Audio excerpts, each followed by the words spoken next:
இயேசு கிறிஸ்துவின் நாமத்தினாலே இந்த காலை வேளையில கூடி வந்திருக்கிற ஒவ்வொருவரையும் அன்போடு கூட நான் வாழ்த்துகிறேன்.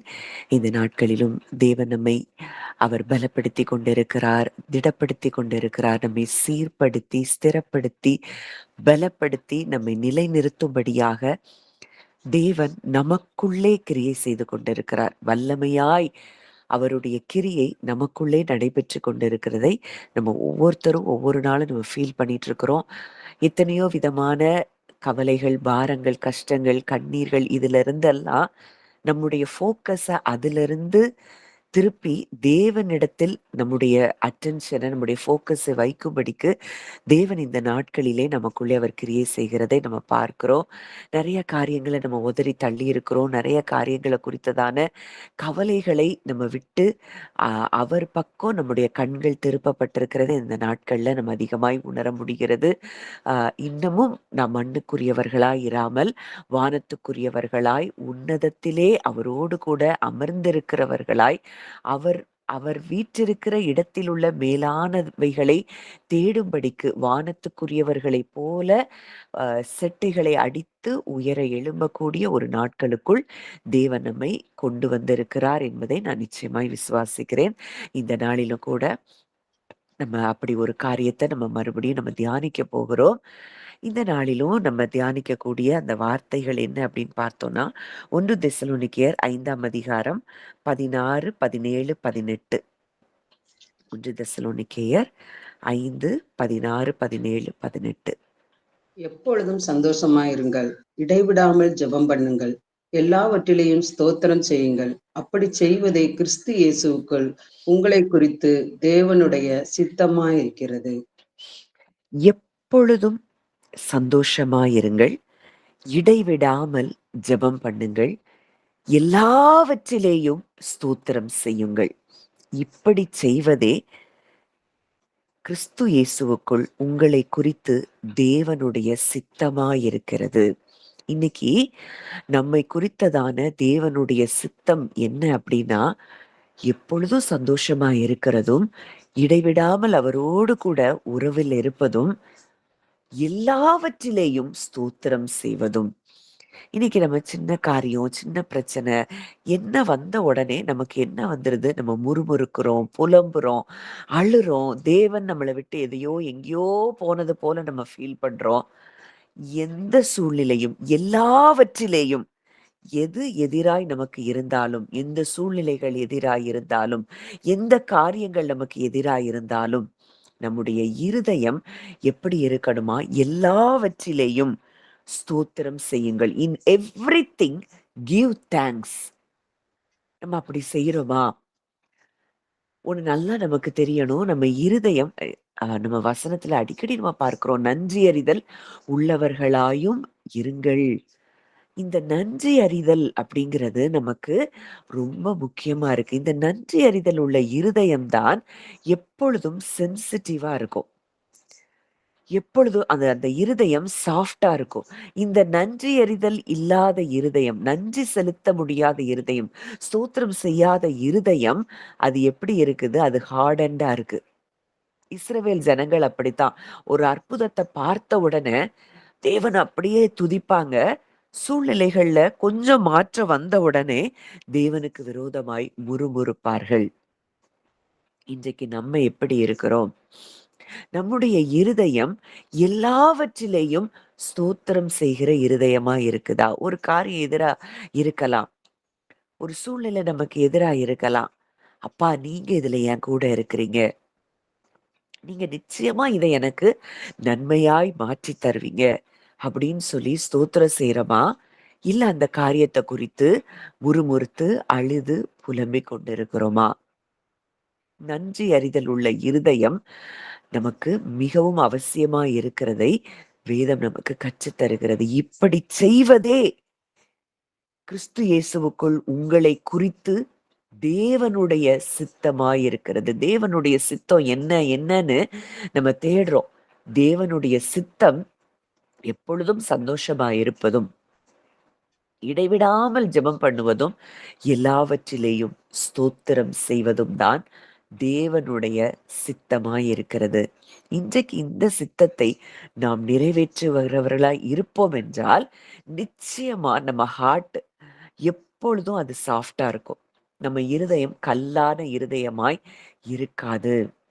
அவர் சொல்றாரு, "கல்லான இருதயத்தை உங்கள் மாம்சத்திலிருந்து எடுத்து போட்டு, சதையான இருதயத்தை உங்களுக்கு தருகிறேன்." அவர் சொல்றாரு. அந்த மாதிரி ஒரு இருதயத்த அவர் நமக்கு தந்து விட்டார். ஆனா கூட, இன்னமும் நம்முடைய நேச்சர், நம்ம பழைய மனுஷனில் இருக்கிற அந்த சுபாவங்கள் நம்மை முற்றிலுமாய் இன்னும் நம்மை விட்டு விலகாதபடியினாலே, எரிச்சல், கோபம், கசப்பு, பகை, பொறாமை, பெருமை இதெல்லாம் நமக்குள்ள இருக்கிறதுனால, நம்ம இன்னும் என்ன செய்ய முடியல? உண்மையாய் நம்ம இருதயத்தின் ஆழத்திலிருந்து நம் தகப்பனுக்கு நாம் நன்றி செலுத்த முடியாத இடத்தில் இருக்கிறோம். ஒவ்வொரு நாளும் நம்ம காலையில எழும்புகிறதே, அது அவருடைய கிருபை, அவருடைய தயவு.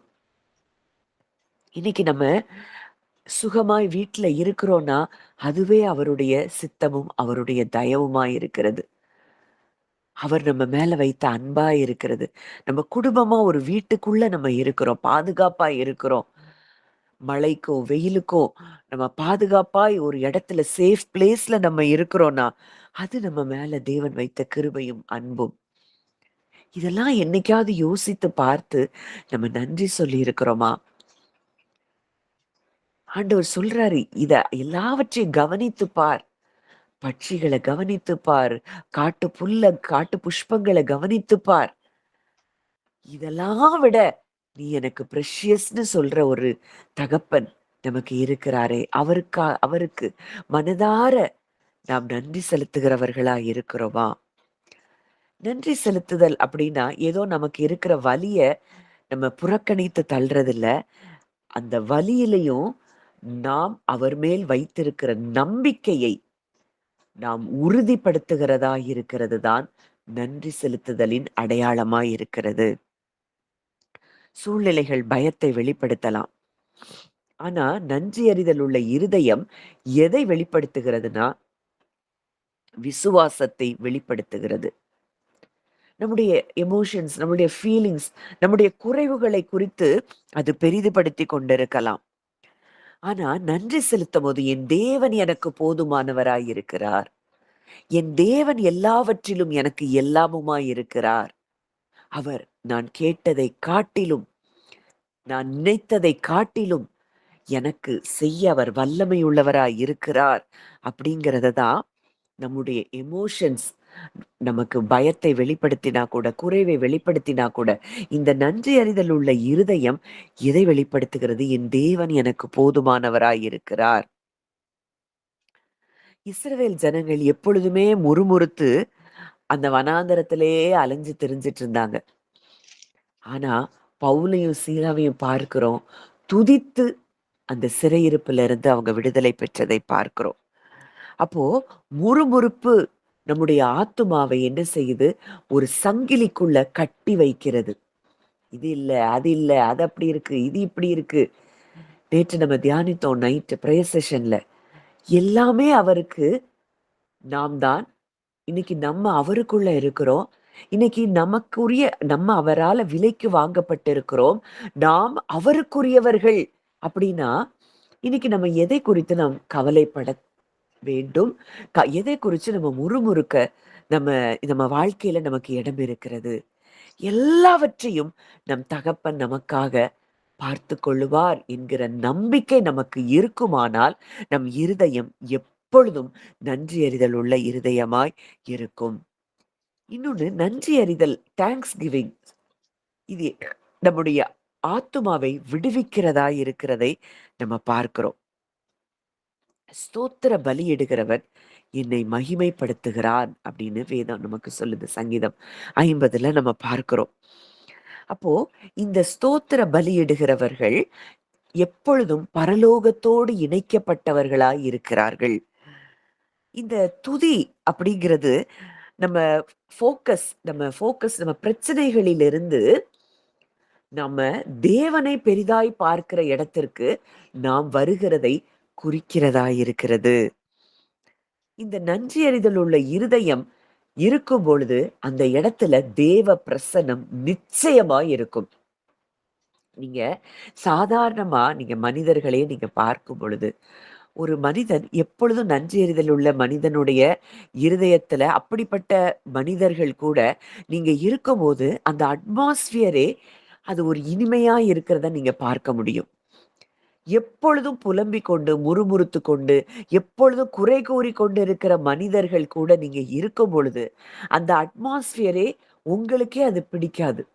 அந்த என்விரான்மென்ட்டையே அவங்க சேஞ்ச் பண்றவங்களா இருப்பாங்க.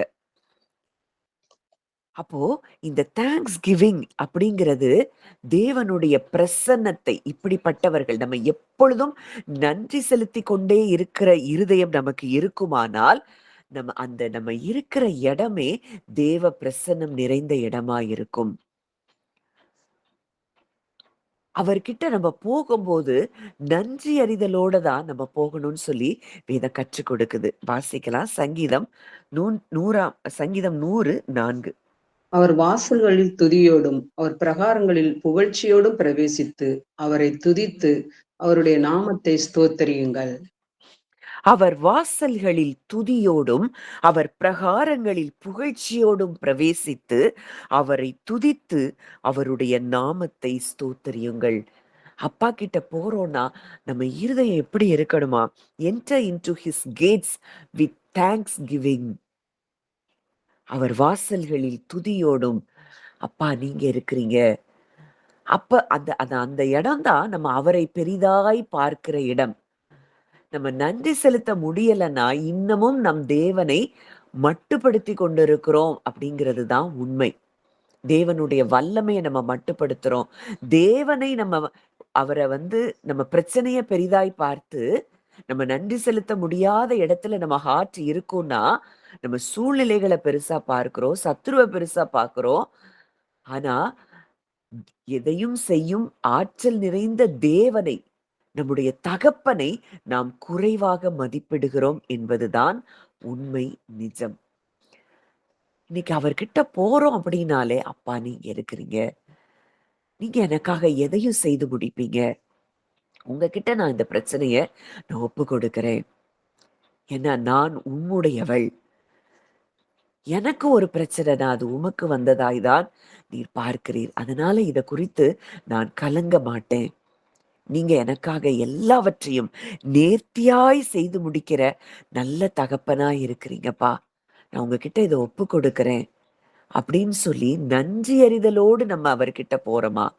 இல்லப்பா இது இப்படி இருக்கு, அப்படி இருக்கு. இது எப்படி எனக்கு நடத்த செய்ய மாட்டேங்கிறீங்க. புலம்பிக் கொண்டு, அழுது கொண்டு, முறுமுறுத்து கொண்டு போறோமா? அவர் நம்ம எப்படி போனாலும், அவர் நம்மை தள்ளாத தகப்பன் தான். ஆனால் உயர்ந்த ரகமான விசுவாசம் என்னன்னா, நன்றி அறிதலோடு அவர் சமூகத்திற்கு போகிற இருதயமே அந்த உயர்ந்த ஹையர் ரெல்ம் ஆஃப் ஃபெய்த். அந்த ஃபெய்த்ல இருக்கிறவங்க தான் உண்மையாகவே தேவனை எப்பொழுதும் துதிக்க முடியும். என்ன நடந்தாலும் துதிக்க முடியும். பவுலையும் சீலாவையும் அடித்து, அங்க அவமானப்படுத்தி, அங்க தொழுமரத்துல கட்டி வைத்திருக்கிறப்ப கூட அவங்களால துதிக்க முடியும்னா, இன்னைக்கு நம்ம எப்படி இருக்கிறோம்? நம்ம அழகா ஒரு வீட்டுக்குள்ள இருக்கிறோம். நமக்கு குறைவுன்னு ஒண்ணும் இல்ல. ஆனா கூட சின்ன சின்ன சின்ன காரியம் கூட நமக்கு பெருசா தெரியுது. நம்மளால தேவனை துதிக்க முடியல, ஸ்தோத்தரிக்க முடியல. காரணம் என்னன்னா, நம்ம இருதயம் கடினமாய் இருக்கிறது. இஸ்ரவேல் ஜனங்களைப் போல நம்முடைய இருதயம் முறுமுறுத்துக் கொண்டே இருக்கிறது. சூழ்நிலைகளை பெரிதாய் பார்த்து கொண்டிருக்கிறது. வசனம் சொல்லுது, அவர் வாசல்களில் துதியோடும், அவர் பிரகாரங்களில் புகழ்ச்சியோடும் பிரவேசித்து, அவரை துதித்து, அவருடைய நாமத்தை ஸ்தோத்தரியுங்கள். இன்னைக்கு ஒண்ணு நமக்கு நல்லா புரியணும். இந்த உலகத்திற்கு நமக்கு தேவை. உலகத்துல ஒரு பிரச்சனை, உலகத்துல நமக்கு ஒரு தேவை இருக்கு. இதெல்லாம் நம்ம இருதயம் ரெஸ்ட்ல இருந்தாலே போதும். இதெல்லாம் இந்த பூமியை நமக்கு கொடுக்கும்படி தேவன் அதுக்கு கட்டளையிட்டு இருக்கிறார். நம்ம இந்த உலகத்திற்கு வரும் பொழுதே நமக்கு என்னென்னலாம் தேவையோ அதெல்லாம் இந்த பூமியில வைத்துதான் தேவன் இந்த பூமியில நம்மை அனுப்பி இருக்கிறார். இந்த பிரபஞ்சத்துக்கு, இந்த உலகத்துக்குன்னு சில லாஸ் தேவன் வைத்திருக்கிறார். அதை இந்த உலகமே கொடுக்கும். அதுதான் தேவன் நமக்கு கட்டளையிட்டு இருக்கிறார். என் பிள்ளைக்கு என்ன தேவையோ அதை கொடுக்கும்படிக்கு அவர் ஏற்கனவே கட்டளையிட்டு இருக்கிறார். அதனால இந்த உலகத்தின் தேவைகளை குறித்து, உலகத்தின் காரியங்களை குறித்து நாம் கலங்க வேண்டியதில்லை. அதனாலதான் மத்தேயு 6ல சொல்றாரு, ஆகாயத்து பட்சிகளை கவனித்து பாருங்கள். அவைகள் விதைக்கிறதும் இல்லை, அறுக்கிறதும் இல்லை, களஞ்சியங்களில் சேர்த்து வைக்கிறதும் இல்லை. அவைகளையும் உங்கள் பரமபிதா பிழைப்பூட்டுகிறார். அவைகளை பார்க்கிலும் நீங்கள் விசேஷித்தவர்கள் அல்லவா? அந்த காக்காய்க்கும், குருவிக்கும், பறவைக்கும் ஆகாரம் கொடுக்கிறவர் அவர் நம்முடைய பரமபிதாவாம். அதற்கே அவர் ஆகாரம் கொடுக்கிறார்னா, அவைகளை பார்க்கிலும் நாம் விசேஷமானவர்களாய், அவருக்கு பிள்ளைகளாய் நாம் இருக்கிறோம் என்றால், நம் தேவைகளை குறித்து நாம் எதற்கு கவலைப்படணும்? இன்னைக்கு கவலைப்படுறதுனால தான் நம்ம நிறைய பெற்றுக்கொள்ளாமல் இருக்கிறோம். இந்த கவலை அப்படிங்கிறது தான் இந்த பூமி நமக்கு பலனை தருவதற்கு நாமே தடையாய் இருக்கிறதை நம்ம பார்க்கிறோம். இந்த பூமி நமக்கு பலனை தரும்படிக்கு நாம் என்ன செய்றோம்? அதற்கு அந்த பிசிக்கல் லாஸுக்கு எதிராய் நாமே கவலைப்பட்டு அந்த காரியங்களை தடை செய்கிறோம். வசனம் சொல்லுது, இவைகளை எல்லாம் அஞ்ஞானிகள் நாடி தேடுகிறார்கள். இவைகள் உங்களுக்கு வேண்டியவைகள் என்பதை உங்கள் பரமபிதா அறிந்திருக்கிறார். எதெல்லாம் நமக்கு தேவைங்கிறது அவருக்கு தெரியும். இன்னைக்கு நமக்கு உணவு தேவைங்கிறது அவருக்கு தெரிஞ்சதுனாலதான் எத்தனையோ மாதங்களுக்கு முன்பதாக ஏதோ ஒரு வயல்ல ஒரு விவசாயியின் மூலமாய் விதைக்கப்பட்டு இன்றைக்கு நம்ம சாப்பிட்டு கொண்டிருக்கிறோம். இன்னைக்கு சாப்பிடுற சாப்பாடு இன்னைக்கு உருவானதா? இல்ல. அது என்றைக்கோ உருவானது. அது அந்த அந்த வயல்ல விளைவிக்கப்பட்டு, அது மறுபடியும் கடைகளுக்கு போயி, அந்த கடையில இருந்து நம்ம வாங்கி சாப்பிடுறோம்னா, இது இன்றைக்கு உண்டானது அல்ல. இன்றைக்கு நமக்கு ஆகாரம் வேணும்னு நம்ம தகப்பன் அறிந்திருந்தபடியினாலே, பல மாதங்களுக்கு முன்பதாகவே அதை நமக்காக அவர் ஆயத்தப்படுத்தி தந்தவைகள் தான். அப்போ எதை குறித்து நம்ம இந்த உலகத்துல கவலைப்படணும்? அன்னன்னைக்கு ஆகாரத்தை அவர் நமக்கு தருகிறார். ஒரு குறைவும் இல்லாமல் நடத்துகிறார். உண்ணுவதற்கும், உடுப்பதற்கும் ஏதாவது நமக்கு குறைவு இருக்குதா? எதுக்குமே நமக்கு குறைவில்லாமல் அவள் நடத்துகிறார்னா, இன்னைக்கு நம்ம பார்க்கிற பிரச்சனை பெரிதா? அவரால அத தீர்க்க முடியாதா? அவரால அதுக்கு ஒரு சொல்யூஷன் கொடுக்க முடியாதா? அப்போ இன்றைக்கு நாம் இந்த காரியங்களை எல்லாம் யோசித்து பார்த்து, அவரை நம்ம பெரிதாக எல்லா சூழ்நிலைகளிலும் அவரை பெரிதாக பார்த்து, நாம் நன்றி அறிதல் உள்ளவர்களாய் இருக்கும் பொழுதுதான் நம்முடைய இருதயம் அது சாஃப்டா இருக்கும். அது மென்மையான இருதயமா இருக்கும். அந்த இருதயம்தான் தேவனுடையவைகளை ரிசீவ் பண்ணுகிறதற்கு ஏற்ற இருதயமா இருக்கும். நீங்க மற்ற இருதயம் எதையும் ஏற்றுக்கொள்ள முடியாது. நம்ம இஸ்ரவேல் ஜனங்கள பார்க்கிறோம். காலேபும் யோசுவாவும் சொல்றாங்க, ஐயோ அது நல்ல தேசம். தேவன் நம்மேல் பிரியமா இருந்தா அதை நம்ம எளிதாய் சுதந்தரித்துக் கொள்ள முடியும். அப்படின்னு தேவனுடைய வார்த்தைய பேசுறாங்க. ஆனா இந்த புலம்பலும் முறுமுறுப்பும் நிறைந்த இருதயம் அந்த வார்த்தையை ஏற்றுக்கொள்ளவே முடியல. நீங்க என்னாகமம் 13, 14 எல்லாம் வாசித்து பார்த்தீங்கன்னா அது உங்களுக்கு நல்லா தெரியும். எந்த இருதயம் அது தேவனுடைய வார்த்தைக்கு சென்சிட்டிவா இருக்கும்னா நன்றி அறிதல் உள்ள இருதயம். இல்ல அப்படின்னா இத்தனை பேர் நம்ம காலையில வர்றோம், எல்லாரும் கேட்டுட்டு தான் இருக்கிறோம். ஆனா வாழ்க்கையில மாற்றங்களை நாம் பார்க்க முடியாது. என் அப்பா என்னோடு கூட இருக்கிறார். அவர் என்னை நடத்துவார். தாயின் கருவில் உருவானது முதற்கொண்டு அவர் என்னை தாங்கி ஏந்தி சுமந்து தப்புவித்து வருகிற ஒரு நல்ல தகப்பன் என்னோடு கூட என் குடும்பத்தோடு கூட அவர் இருக்கிறார் அப்படிங்கிறத எந்த ஒரு இருதயம் உணர்கிறதோ அந்த இருதயம்தான் தேவனுடைய வார்த்தைகளுக்கு திறந்திருக்கிற இருதயமா இருக்கும். இல்லன்னா சூழ்நிலைய பார்த்து சோர்ந்து முறுமுறுக்கிற இருதயம் 1000 பிரசங்கங்கள கேட்கலாம். அதனால ஒரு பிரயோஜனம் இருக்காது. எத்தனை தீர்க்கதரிசிகளையும் தேடி ஓடலாம். அந்த தீர்க்க தரிசனம் நிறைவேறுவதற்கு நம்ம ஹார்ட் எப்படி இருக்கிறதுங்கிறது மிக அவசியம். நம்ம இருதயம் முறுமுறுத்துக்கிட்டே வாக்குத்தத்தம் எல்லோருக்கும் தான் கொடுக்கப்பட்டது. காலேபுக்கும் யோசுவாவுக்கும் மட்டும் வாக்குத்தத்தம் கொடுக்கப்படல. இஸ்ரவேல் ஜனங்கள் அனைவருக்கும் கொடுக்கப்பட்டது கானான் தேசத்தை சுதந்தரித்துக் கொள்ளுவீர்கள். ஆனா எந்த இருதயம் நன்றியறிதல் உள்ள இருதயம் சென்சிட்டிவா இருந்ததோ, நீங்க தீர்க்க தரிசனங்களை தேடி ஓடி ஓடி இந்த தீர்க்க தரிசனம் அந்த தீர்க்க தரிசனம் இது நிறைவேறல அது நிறைவேறல ஒவ்வொரு தீர்க்கதரிசியா நம்ம தேடி ஓடிட்டே இருக்கலாம். ஆனா நம்ம ஹார்ட் சரி இல்லைன்னா நம் வாழ்க்கையில வாக்குத்தத்தங்கள் நிறைவேறுதல்களை நம்ம பார்க்க முடியாது. நம்ம ஹார்ட் முற்றிலுமாய் அவரை பெரிதாய் பார்ப்பதும் அவருடைய வார்த்தைக்கு கீழ்ப்படுகிற இருதயமாய் இருக்கிற இருதயம்தான் வாக்குத்தத்தத்தின் நிறைவேறுதல்களை பார்க்க முடியும். காலேபு யோசுவாவும் மட்டும்தான் அந்த கானான் தேசத்தை அங்க சுதந்தரித்து கொண்டாங்க. அந்த போன 10 வேவுகாரர்கள் அதை சுதந்தரிக்க முடியல. காரணம் என்ன? இருதய கடினம். அதனாலதான் ஆண்டவர் சொல்றார், இருதய கடினத்தை என்ன செய்யணுமா? நம்மிலிருந்து நாம் விலக்க வேண்டுமா? இந்த இருதய கடினம் இருக்குதுங்கிறத நம்ம எப்ப தெரிய முடியும் அப்படின்னா, நம்ம இருதயம் எதை குறித்தும் நன்றி சொல்லவே முடியாது. அப்படிப்பட்ட இருதயம் இருக்கும்னா, நம்ம இருதயம் கடினப்பட்டிருக்கிறதை நாம் அறிந்து கொள்ள முடியும். எப்ப பார்த்தாலும் புலம்பிட்டே இருப்போம். எப்ப பார்த்தாலும் கவலைப்பட்டுட்டே இருப்போம். எப்ப பார்த்தாலும் யாரையாவது தேடி ஓடிக்கிட்டே இருப்போம். நம்மளால தேவனுடைய சமூகத்துல நிலைத்திருக்க முடியாது. அவருடைய வார்த்தையில் நிலைத்திருந்து, அவருடைய வார்த்தைய நம்ம தியானித்து, அவரோடு கூட உறவுல இருக்க முடியாது. யாராவது எனக்கு தேடி ஓடி என் சூழ்நிலைய மாற்றிட மாட்டாங்களா? யாரு ஜெபித்தா எனக்கு நடந்துராதா? பிரேயர் சப்போர்ட் நமக்கு தேவை. அதற்காக தேவனே நமக்கு ஆவிக்குரிய ஐக்கியங்களை ஏற்படுத்தி தந்திருக்கிறார். ஆனா அதையும் விட்டுட்டு எதையாவது ஓடிக்கிட்டே இருக்கிறது, இது தேவனுடைய சித்தம் அல்ல.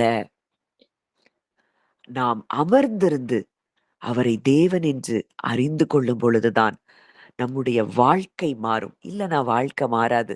நமக்காக நம்ம ஜெபிக்க போறதுனால எல்லாரும் நமக்காக தீர்க்க தரிசனங்களை சொல்லலாம். பல காரியங்களை நமக்கு சொல்லிக்கொண்டே இருக்கலாம். ஆனா அது நிறைவேறுமா அப்படிங்கிறது மிகவும் கேள்விக்குறியான ஒரு விஷயம்தான்.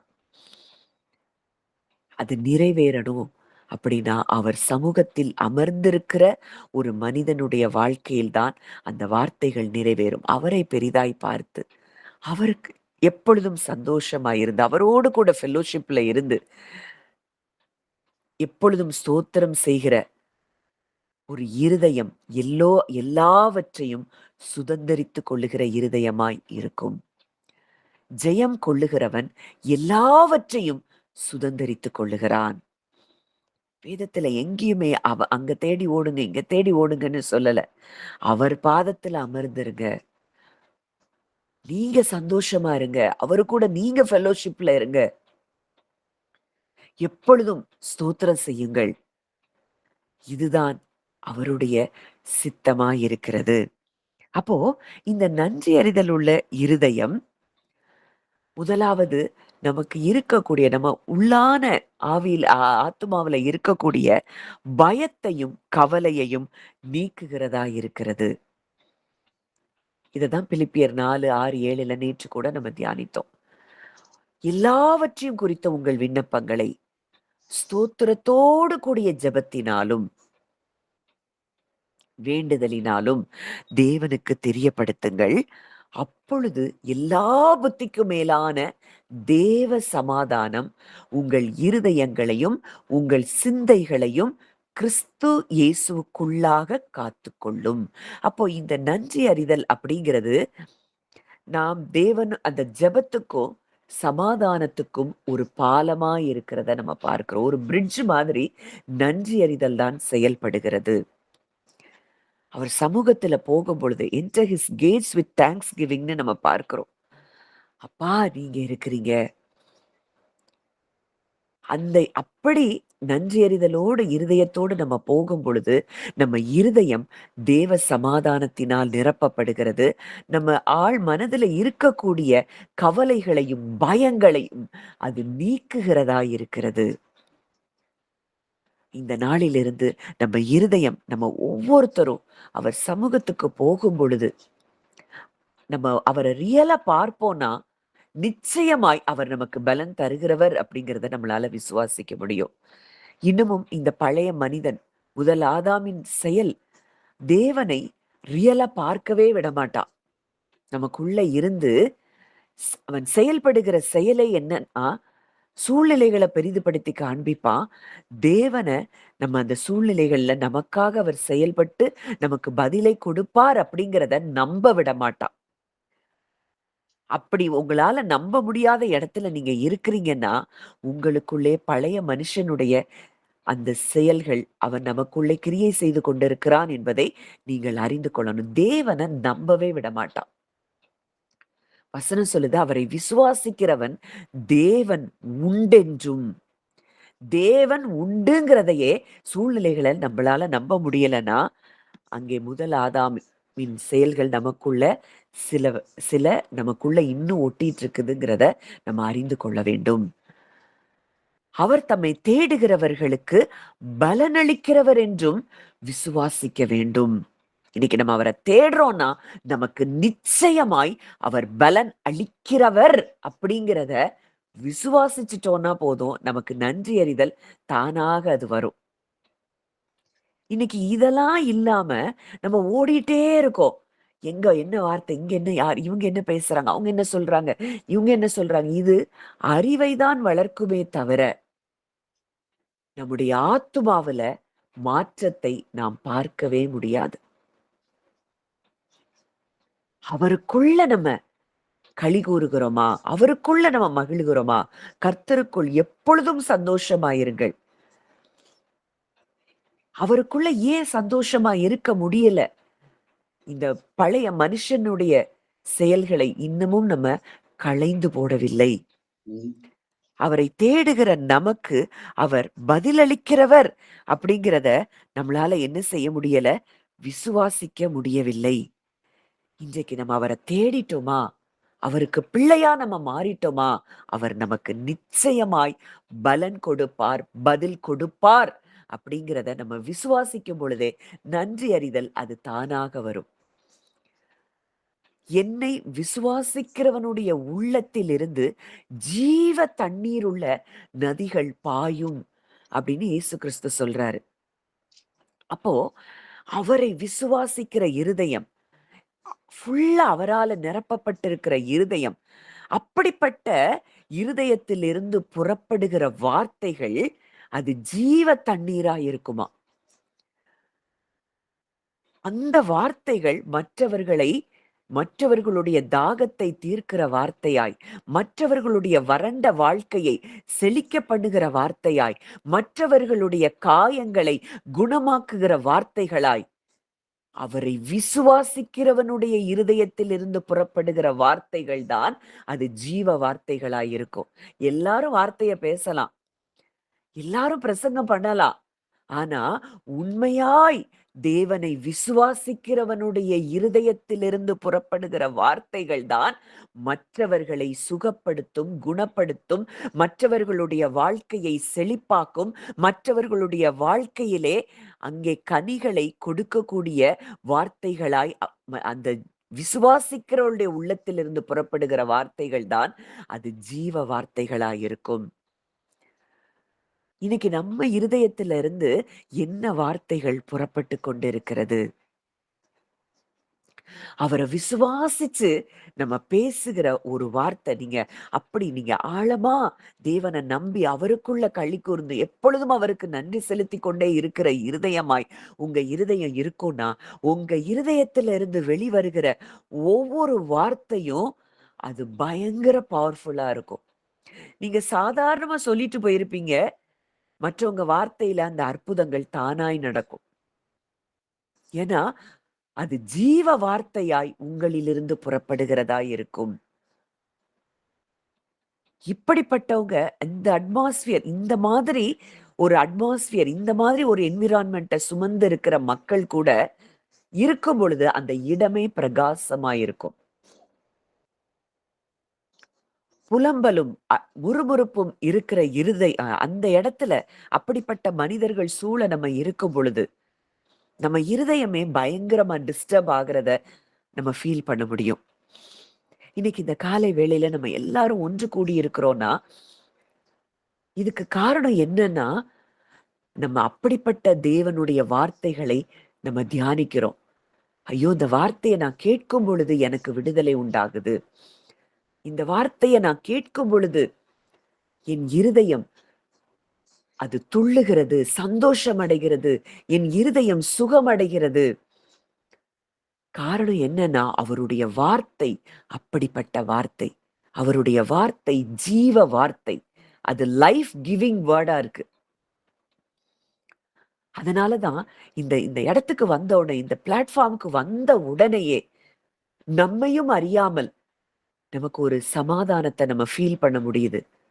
நம்ம இருதயம் ஒரு சந்தோஷத்துல அது துள்ளி குதிக்கிறதை நம்ம பார்க்க முடிகிறது.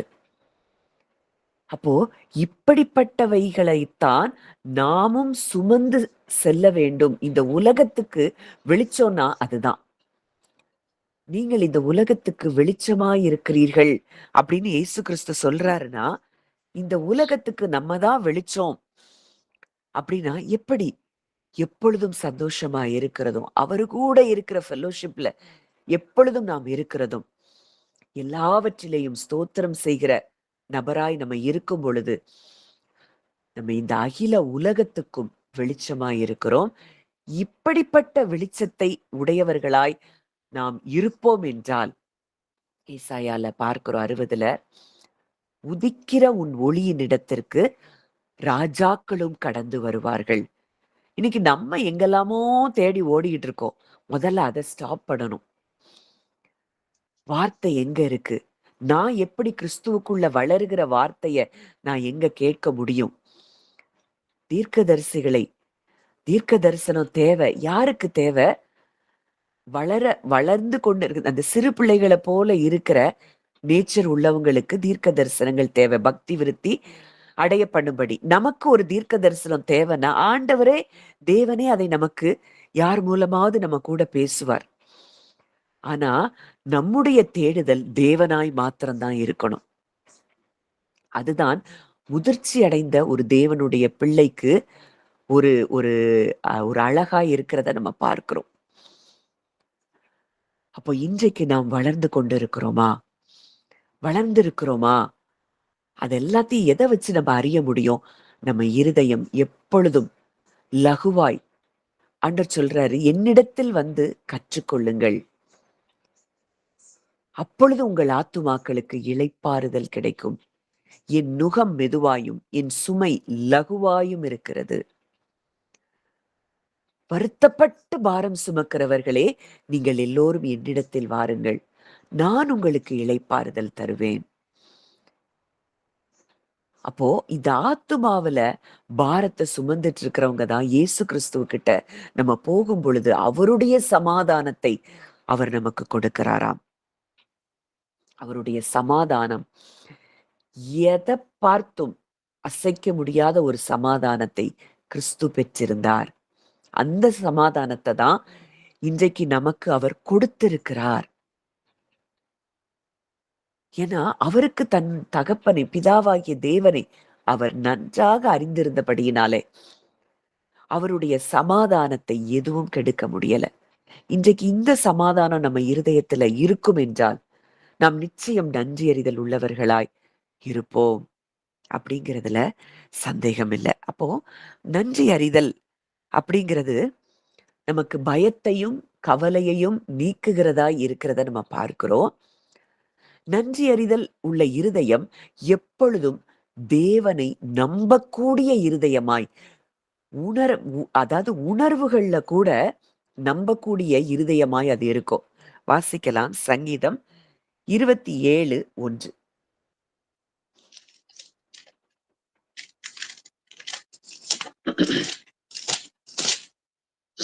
கர்த்தர் என் வெளிச்சமும் என் ரட்சிப்புமானவர், யாருக்கு பயப்படுவேன்? கர்த்தர் என் ஜீவனின் பலனானவர், யாருக்கு அஞ்சுவேன்?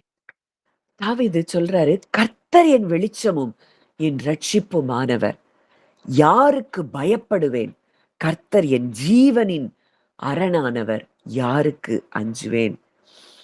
அவர் எனக்கு வெளிச்சமா இருக்கிறாரு, அவர் எனக்கு ரட்சிப்பா இருக்கிறாரு, நான் யாருக்கு பயப்படணும்?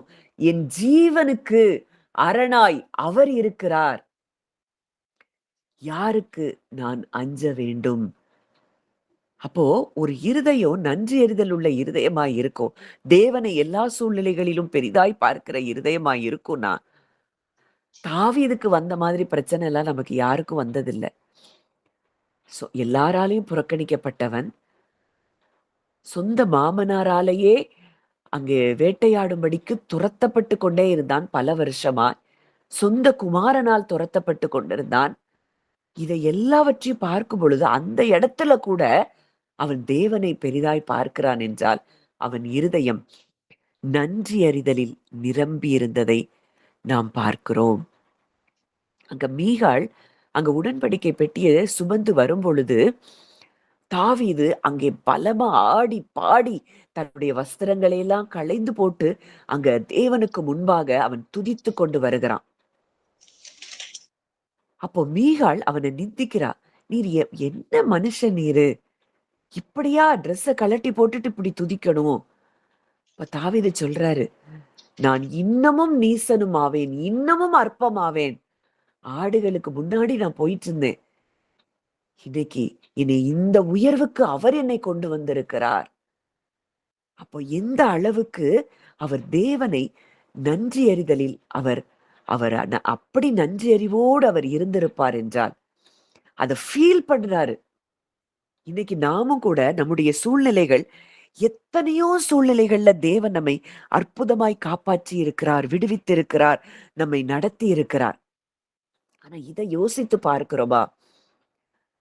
ஆனா தாவீதுக்கு அந்த நன்றி அறிதல் உள்ள இருதயம், அவனுடைய உணர்வுகள் எல்லாவற்றிலும் அவர் கலந்திருந்தபடியினாலே, சூழ்நிலைகள் எதிராய் வந்த பொழுது கூட அதை குறித்து அவனுக்கு பயம் இல்லை. அப்போ நன்றி அறிதல் உள்ள இருதயம் ஒரு கான்பிடென்ட், ட்ரஸ்ட் உள்ள இருதயமாய் இருக்கிறதை நாம் பார்க்கிறோம். இந்த நன்றி அறிதல் உள்ள இருதயம் என்ன செய்யுமா? பகைஞனையும் பழிகாரனையும் அடக்கி போடுவாம். வாசிக்கலாம் சங்கீதம் 8:2.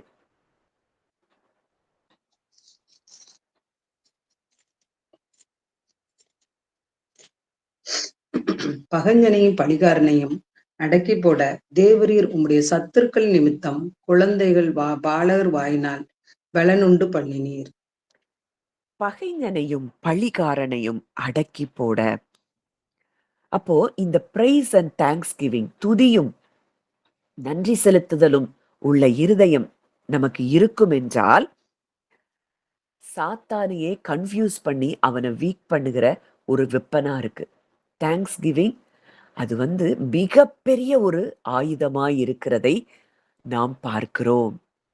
இந்த நன்றி அறிதல் உள்ள இருதயம் எப்பொழுதும் அவரை துதிச்சு அவருக்கு நன்றி செலுத்தி கொண்டே இருக்கிற இருதயம் நமக்கு இருக்குமானால், பகைஞனையும் பழிகாரனையும் நாம் அடக்கி போட முடியுமாம். நமக்கு எதிராய் அவன் என்ன திட்டங்களை தீட்டினாலும் அது வாய்க்காமல் போகும். பழிகாரனை அடக்கி போட முடியும். பழிகாரன் அவன் எப்பொழுதும் இரவும் பகலும் நம்மளை ஏதாவது சொல்லிக்கிட்டே இருக்கிறவன், குற்றச்சாட்டி கொண்டே இருக்கிறவன். அவனை அடக்கி போடுவதற்கு ஒரே வெப்பன் என்ன அப்படின்னா, துதி, பிரைஸ் அண்ட் தேங்க்ஸ் கிவிங். அப்போ இந்த இந்த சத்ருவானவன் எப்பொழுதெல்லாம் ஒரு காரியம் நமக்கு எதிராக வரும் பொழுது நம்மை முறுமுறுக்க பண்ணுகிறது தான் அவனுடைய வேலை. இந்த முறுமுறுப்புக்குள்ள நம்ம வரும் பொழுதே தேவன் நம்மளை விட்டு தூரமா போனதை போல நம்ம ஃபீல் பண்ணுவோம். தேவன் நம்மளை நேசிக்காதது போல ஃபீல் பண்ணுவோம். இதெல்லாம் சர்ப்பத்தின் தந்திரம். சர்ப்பமானது ஏவாளை வஞ்சித்தது போல உங்களையும் வஞ்சித்துருமோ நான் பயந்து இருக்கிறேன்னு அங்க பவுல் எழுதுறாரு. அவ எப்படி வஞ்சித்தான்? தேவன் தேவன் அவங்கள ரொம்ப நேசிக்கல அப்படிங்கிறத போல அவன் ஆதாம் ஏவாளுக்கு ஒரு ஃபீல் அவன் கொண்டு வரான். இன்றைக்கும் இதத்தான் நமக்கு கொண்டு வரான். ஒரு பிரச்சனைய காட்டி முறுமுறுத்து, பாத்தியா தேவன் இதுல உன்னைய கைவிட்டுட்டாரு, தேவன் இதுல உனக்கு உதவி செய்யல அப்படின்னு சொல்லி நம்மை முறுமுறுக்கும்படி அவன் செய்து தேவனை விட்டு நம்முடைய இருதயத்தை அவன் தூரப்படுத்துகிறதை நாம் உணர முடியும். ஆனா நீ என்ன வேணாலும் கொண்டு வா, நான் என் தேவன் பெரியவர், நான் அவருக்கு நன்றி செலுத்துவேன்னு நம்ம நன்றி செலுத்துகிற இருதயம் நமக்கு இருக்கும் பொழுது, அது என்ன வியாதியா இருந்தாலும் சரி, என்ன பிரச்சனையா இருந்தாலும் சரி, என்ன போராட்டமா இருந்தாலும் சரி, நீங்க துதித்து பாருங்க. அது உங்களை விட்டு அது வெளியே போகிறதை நீங்கள் நிச்சயமாய் பார்ப்பீர்கள்.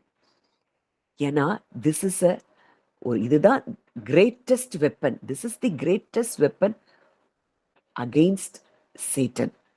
சாத்தானுக்கு எதிரான வல்லமையான ஆயுதம் அப்படிங்கிறதே இந்த நன்றி அறிதல் உள்ள இருதயம்தான். இத நம்ம சொல்லி சொல்லி வர்றதில்ல. நம்ம அவரை அறிய அறிய அறிய அறிய நமக்குள்ளே இருந்து அந்த நன்றி அறிதல் நமக்குள்ள இருந்து வெளியே வரும். அப்படிப்பட்ட ஒரு நன்றி அறிதலின் இருதயம் நம்முடைய வாழ்நாள்ல ஒவ்வொரு நாளும் ஒவ்வொரு சின்ன விஷயத்துக்கு கூட நம்ம நன்றி செலுத்தி கொண்டே இருக்கும் பொழுது அது பகைஞனை அடக்கி போடுகிறதற்கு மிகப்பெரிய ஒரு ஆயுதமாயிருக்கிறது. அடுத்ததா இந்த நன்றி அறிதல் தேவனுடைய அன்புல நம்மை அது ஊன்ற கட்டுகிற ஒரு காரியமா இருக்கிறதை நம்ம பார்க்கிறோம். பவுல் சொல்றாரு, கிறிஸ்துவின் அன்பை விட்டு எதுவும் நம்மை பிரிக்க மாட்டாது என்று நிச்சயித்திருக்கிறேன். அந்த தேவ அன்பை நம்ம உணர உணர உணர உணர நம்மளால நன்றி செலுத்தாம இருக்கவே முடியாது. அன்றியும் நமக்கு அருளப்பட்ட பரிசுத்த ஆவியினாலே தேவ அன்பு நம்முடைய இருதயத்தில் ஊற்றப்பட்டு இருக்கிறதாம். அந்த நம்பிக்கை நம்ம எந்த சூழ்நிலையிலும் நம்மை வெட்கப்படுத்தாதான். வாசிக்கலாம், கடைசி அந்த வசனத்தை வாசிக்கலாம். ரோமர் 5:5. மேலும் நமக்கு அருளப்பட்ட பரிசுத்த ஆவியினாலே தேவ அன்பு நம்முடைய இருதயங்களில் ஊற்றப்பட்டிருக்கிறபடியானால் அந்த நம்பிக்கை நம்மை வெட்கப்படுத்தாது. மேலும் நமக்கு அருளப்பட்ட பரிசுத்த ஆவியினாலே, இன்றைக்கு நமக்கு பரிசுத்த ஆவியானவர் நமக்குள்ள இருக்கிறார். தேவ அன்பு நம்முடைய இருதயங்களில் ஊற்றப்பட்டிருக்கிறது. நம்முடைய ஸ்பிரிட்ல இன்னைக்கு அவருடைய அன்பை முழுவதுமாய் ஊற்றி இருக்கிறார். இத பார்த்துட்டு தான் நம்ம வாழ்க்கைய வாழணும். நம்ம பிசிக்கல் சென்சஸ்ல வாழ்ந்துட்டு இருந்தோம்னா அவருடைய அன்பை நம்மளால உணரவே முடியாது. இன்றைக்கு நம்முடைய இருதயத்துல, நம்முடைய ஜீவன்ல, நம்முடைய ஆவியில அவருடைய அன்பு ஊற்றப்பட்டிருக்கிறது. அந்த நம்பிக்கை நம்ம என்ன செய்யாதான்? வெட்கப்படுத்தாதான். And hope brings no disappointment. அப்ப அந்த அன்பை நம்ம பெரிதாய் தியானிக்க தியானிக்க தியானிக்க அந்த அன்பை நம்ம பார்த்து நம்ம அவரை துதிக்க துதிக்க துதிக்க நம்முடைய வாழ்க்கையின் சூழ்நிலைகள் எல்லாவற்றிலும் நாம் ஜெயம் எடுக்கிறவர்களாய் நாம் மாறுவோம் என்பதில சந்தேகமில்லை. அந்த சிறைச்சாலையில உட்கார்ந்து அவங்க துதித்து அந்த சிறைச்சாலையின் அஸ்திபாரமே அங்கே அசையும் என்றால், கட்டுகள் அங்கே அவர்களுக்கு கழற்றப்படும் என்றால், கட்டுகளிலிருந்து அவங்க விடுவிக்கப்பட்டாங்கன்னா, இன்னைக்கு அவங்க செஞ்சதுனால நம்ம செய்யறோங்கிறத செஞ்சோம்னா அது ஒரு நாள் செய்ய முடியும். ஆனா உண்மையாய் தேவனை அறிந்து அவர் அறிய அறிய அறிய நமக்குள்ள இருந்து இந்த நன்றியுள்ள இருதயம் நமக்குள்ள பொங்கி வரும் பொழுது அது நம்முடைய கட்டுகளை பத்தி நீங்க திங்க் பண்ணவே வேண்டாம். அவங்க கட்டுகள் அறுபடணும்னு தேவனை துதிக்கல. அவங்க இருதயத்துல இருந்து மனதார தேவனை துதித்தாங்க.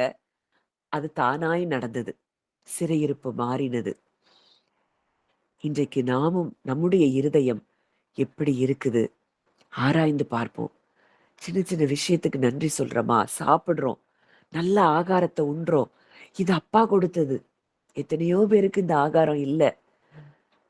யோசித்து பார்ப்போம். நான் இந்த ரஷ்யால, உக்ரைன்லலாம் இந்த போரினால நெறைய பிள்ளைகள் அனாதைகள் ஆக்கப்பட்டு, சாப்பாட்டு தட்ட தூக்கிக்கிட்டு அவங்க வந்து கியூல நிக்கிறாங்க. ஏதாவது ஒரு வேள ஆகாரம் கிடைக்குமான்னு. அப்படியெல்லாம் மக்கள் இருக்கிறாங்க. ஆனா இன்றைக்கு நமக்கு 3 வேளையும் நல்ல ஆகாரத்தை நாம் சாப்பிடுறோம். எந்த குறைவும் இல்ல. ஆனா இதற்கு என்றைக்காவது நம்ம நன்றியுள்ளவர்களாய் நம்ம இருக்கிறோமா? அப்போ ஒவ்வொரு காரியத்தை குறித்தும் நமக்கு நல்ல கை, கால்கள்ல பெலன கொடுத்திருக்கிறார். நம்மளால நடக்க முடியுது. நம்மளால பேச முடியுது. நம்மளால வேலைகளை செய்ய முடிகிறது. இதற்கெல்லாம் நம்ம நன்றி செலுத்துகிறவர்களாய் இருக்கிறோமா? ஒவ்வொரு சின்ன சின்ன சின்ன விஷயத்துக்கும் நம்ம நன்றி செலுத்திட்டே இருக்கும்போது நம்ம இருதயம் அது எப்பொழுதும் அது சாஃப்ட்டா இருக்கும். அது தேவனுடைய வார்த்தைக்கு அது சென்சிட்டிவா இருக்கும். நம்ம இருதயத்தை என்ன செய்யக்கூடாதாம்? கடினப்படுத்தக்கூடாதாம். சங்கீதம் 95:8. கேட்பீர்களாகில் வனாந்தரத்தில் கோபமூட்டின போதும் சோதனை நாளில் நடந்தது போல உங்கள் இருதயத்தை கடினைப்படுத்தாதீர்கள். ஆ. உங்கள் இருதயத்தை கடினப்படுத்தாதேயுங்கள். அத்தன அற்புதங்கள பார்த்து அவங்க வெளிய வந்தாங்க. ஆனா கூட தேவன் மேல அவங்களுக்கு நம்பிக்கை இல்ல. அவங்களுக்கு சூழ்நிலை தான் பெருசா தெரியுது. அவங்களுக்கு தண்ணி இல்லன்னா முறுமுறுப்பு, இறைச்சி இல்லன்னா முறுமுறுப்பு, எல்லாத்துலயும் முறுமுறுப்பு. அவ்ளோ தூரம் அத்தன வாதைகள் எகிப்துல வந்த பொழுது, இவங்கள ஒரு வாதை கூட தொடாதபடி தேவன் பாதுகாத்தார். அதெல்லாம் எதுவுமே அவங்க கண்ணுக்கு தெரியல. அவங்க இருதயம் எப்படி இருந்தது? கடினப்பட்டு இருந்தது. அடுத்ததா ஆண்டவர் சொல்றாரு அங்கே, "அங்கே உங்கள் பிதாக்கள் என்னை சோதித்து, என்னை பரீட்சை பார்த்து, என் கிரியையையும் கண்டார்கள். 40 வருஷமாய் நான் அந்த சந்ததியை அரோசித்து, அவர்கள் வழுவிப் போகிற இருதயமுள்ள ஜனம் என்றும், என்னுடைய வழிகளை அறியாதவர்கள் என்றும் சொல்லி, என்னுடைய இளைப்பாறுதலில் அவர்கள் பிரவேசிப்பதில்லை என்று என்னுடைய கோபத்திலே ஆணையிட்டேன்." அப்போ வழுவிப் போகிற இருதயம் உள்ள ஜனம், அதுதான் நன்றி அறிதல் இல்லாத அந்த ஜனம். அவருடைய வழிகள அவங்களால அறியவே முடியல. அவர் சொல்லிட்டாரு, கானான உங்களுக்கு கொடுத்துட்டேன்னு சொல்லிட்டாரு. ஆனா கூட அவருடைய வழிகளை அவர்களால் அறிய முடியவில்லை. செங்கடலுக்கு முன்னாடி கடலையே 2ஆ பிளந்து அவங்கள வெளிய கொண்டு வராரு. இது கூட அவங்க நினைவுல இல்ல. இன்னைக்கு நம்ம இத சொல்றோம். நம்ம வாழ்க்கையிலே அப்படித்தான் பல சூழ்நிலைகளிலே தேவன் நம்மை விடுவித்திருக்கிறார். நம்மை தப்புவித்திருக்கிறார். நம்மை காத்து நடத்தி வந்திருக்கிறார். ஆனா அது எதுவுமே நமக்கு பெருசா தெரியல. இந்த இஸ்ரவேல் ஜனங்கள மாதிரி தான் நாமும் நம்முடைய இருதயத்தை கடினப்படுத்திக் கொண்டிருந்தோம். இன்றைக்கு தேவன் நம்மோடே கூட இடைப்பட்டு கொண்டிருக்கிறார். நம்ம இருதயம் வழுவி போகிற இருதயமாய் இருக்கக்கூடாது. அவருடைய வழிகளை அறியாதவர்களாய் நாம் இருக்கக்கூடாது. அப்படி இருந்தோம்னா தான் அவருடைய இளைப்பாறுதலில் நம்ம பிரவேசிக்க முடியும். அவருடைய சமாதானத்தை நம்ம பெற்றுக்கொள்ள முடியும். நம்மை பார்க்கும் பொழுதே நம்ம நம்ம கூட இருக்கிறவங்க அவருடைய பிரசன்ஸ ஃபீல் பண்ண முடியும். அப்படிப்பட்ட ஒரு இருதயத்தை தேவன் நமக்கு தந்திருக்கிறார். நம்ம பழைய மனுஷனை களைந்து போட்டு அவருடைய அன்ப நம்ம உணர்ந்து எப்பொழுதும் நன்றி அறிதல் உள்ளவர்களாய் நாம் இருக்கும் பொழுது பெரிய காரியங்கள் நம் வாழ்க்கையில் நிச்சயமாய் நடக்கும். எல்லாவற்றிலேயும் நாமே ஜெயம் பெறுகிறவர்களாய் இருப்போம் என்பதில் சந்தேகம் இல்ல. நம்ம ஜெபிக்கலாம். நல்ல தகப்பனே, நன்றியோடு உம்மை துதிக்கிறோம், ஸ்தோத்தரிக்கிறோம் அப்பா. இந்த நல்ல நாளிலும் எங்களோடு கூட இடைப்பட்ட உம்முடைய வார்த்தைகளுக்காக நாங்கள் நன்றி செலுத்துகிறோம் ஆண்டவரே. அப்பா, எங்ககிட்டயும் சில குறைவுகள் இருந்தது தகப்பனே. இந்த காலை வேளையில எங்களோடு கூட நீர் இடைப்பட்டு இருக்கிறீர் அப்பா. எத்தனை ஆசீர்வாதங்களை எங்களுக்கு நீர் தந்திருக்கிறீர். நல்ல வீட்டை தந்திருக்கிறீர். நல்ல ஆகாரங்களை தந்திருக்கிறீர்.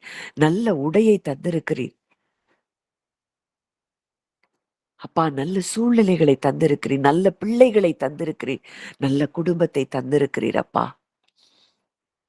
ஆனா இதுல எதையுமே நாங்க பெரிதாய் பார்க்காதபடி, சின்ன சின்ன காரியத்தை கூட நாங்க பெரிதுபடுத்தி உமக்கு விரோதமாய் நாங்கள் முறுமுறுத்த அந்த காரியங்களை அப்பா எங்களுக்கு நீர் மன்னிக்கும்படி நாங்கள் ஜெபிக்கிறோம் தகப்பனே.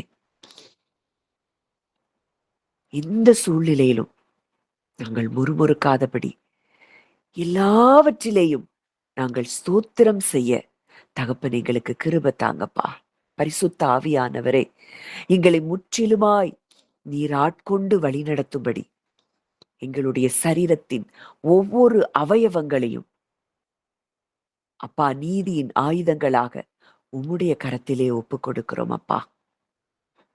எங்களுடைய பிசிக்கல் சென்சஸ்ல நாங்க பார்க்கிறதை நாங்க அதை தியானிக்க கூடாதுப்பா. எங்களுடைய ஆவிக்குரிய கண்கள் திறக்கப்படுவதாக, மனக்கண்கள் பிரகாசமடைவதாக. நீங்க யாரு, உங்க வல்லமை என்ன, உம்முடைய உயிர்த்தெழுந்த வல்லமை என்ன, இதை நாங்கள் பெரிதாய் காண தகப்பன் எங்களுக்கு உதவி செய்வீராக. உம்முடைய அன்பு எங்களுடைய இருதயங்களில் ஊற்றப்பட்டிருக்கிறதப்பா. அந்த அன்பை எங்களுடைய சூழ்நிலைகளிலே நாங்கள் பெரிதாய் பார்க்க தகப்பன் கிருபை தாங்க அப்பா. மனதார உமக்கு நாங்கள் இந்த இடத்துல குடும்பமாய் கூடி வந்திருக்கிறோம் அப்பா. நன்றி செலுத்துகிறோம். நீர் எங்களுக்கு பாராட்டின எல்லா நன்மைகளுக்காக நன்றி செலுத்துகிறோம். விசேஷமாக இந்த நாட்களிலே அப்பா எங்களுடைய ஆவிக்குரிய கண்களை நீர் திறந்திருக்கிறீர். சத்தியத்தை அறியும்படிக்கு எங்கள் கண்களை நீர் திறந்திருக்கிறீர் அப்பா. அதற்காக நன்றி செலுத்துகிறோம். எத்தனையோ பேர் இந்த சத்தியத்தை இன்னும் அறியாதபடி பயத்துக்குள்ளேயும் குழப்பத்துக்குள்ளேயும் ஆண்டவரே பாவத்தை விட்டு வெளியே வர முடியாம பாவம் பாவங்கிற அந்த சத்தியத்துக்குள்ள அவங்க சிக்கி தவித்து கொண்டு இருக்கிறாங்கப்பா. இதெல்லாம் பார்க்கும் பொழுது நீங்க எங்க மேல வைத்த அன்பை நாங்க பார்க்கிறோம் அப்பா. அப்படிப்பட்ட ஜனங்களுக்குள்ளேயும் போய் சென்று நாங்கள் உம்முடைய சத்தியத்தை சொல்லும்படிக்கு நாங்கள் எங்களுடைய வாயிலிருந்து புறப்படுகிற வார்த்தைகள் அது ஜீவ வார்த்தைகளாய் இருக்கும்படிக்கு நாங்கள் உம்மை அதிகமாய் உணர்ந்து துதிக்கக்கூடிய ஒரு இருதயம் எங்களுக்கு உண்டாக வேண்டும் என்று நாங்கள் ஜெபிக்கிறோம் அப்பா. எங்கள் இருதயத்தை உம்முடைய கரத்திலே ஒப்பு கொடுக்கிறோம் ஆண்டவரே. முற்றிலுமா எங்க வாயிலிருந்து எங்கள் வாயில் உம்மை துதிக்கிற துதிதான் உண்டாகணும்ப்பா. தாவீது சொன்னது போல, கர்த்தரை நான் எக்காலத்திலும் ஸ்தோத்தரிப்பேன், அவர் துதி எப்போதும் என் வாயில் இருக்கும். அப்படி எப்பொழுதும் நாங்க ஸ்தோத்தரிக்க துதிக்க எங்களுக்கு கிருபை தாங்கப்பா. மனதார நாங்க அதை தான் இன்றைக்கு வாஞ்சிக்கிறோம் அப்பா. முதலாவது தேவனுடைய ராஜ்யத்தை அவருடைய நீதியும் தேடுங்கள், அப்பொழுது இவைகளெல்லாம் உங்களுக்கு கூட கொடுக்கப்படும்னு சொல்லிட்டீங்கப்பா. நாங்கள் உண்மை தேட, உம்முடைய ராஜ்யத்தின் காரியங்களை தேட தகப்பன் எங்களுக்கு கிருபை தருகிறபடியினால் நன்றி செலுத்துகிறோம் ஆண்டவரே. ஒவ்வொரு நொடி பொழுதும் எங்க வாழ்க்கையில நாங்க நன்றி செலுத்தி கொண்டே இருக்கணும்ப்பா. புலம்பல்களும் முறுமுறுப்புகளும் எங்களை விட்டு இயேசுவின் நாமத்தினாலே அது அப்புறப்பட்டு போகும்படி நாங்கள் ஜெபிக்கிறோம் அப்பா. உம்முடைய கரங்களிலே எங்களை தாழ்த்தி ஒப்பு கொடுக்கிறோம். அந்த ஒவ்வொருவரையும் மனதார நான் பிளஸ் பண்றேன். இந்த நாள்ல இருந்து எல்லாவற்றிற்காகவும் நன்றி செலுத்தக்கூடிய இருதயம் ஒவ்வொருவருக்கும் நீர் தந்ததற்காய் நன்றி செலுத்துகிறோம். உம்முடைய கரங்களிலே எங்களை தாழ்த்தி ஒப்பு கொடுக்கிறோம். காத்துக்கொள்ளும், வழி நடத்தும். இயேசுவின் மூலம் கேட்கிறோம் ஜீவனுள்ள நல்ல பிதாவே. ஆமேன், ஆமேன்.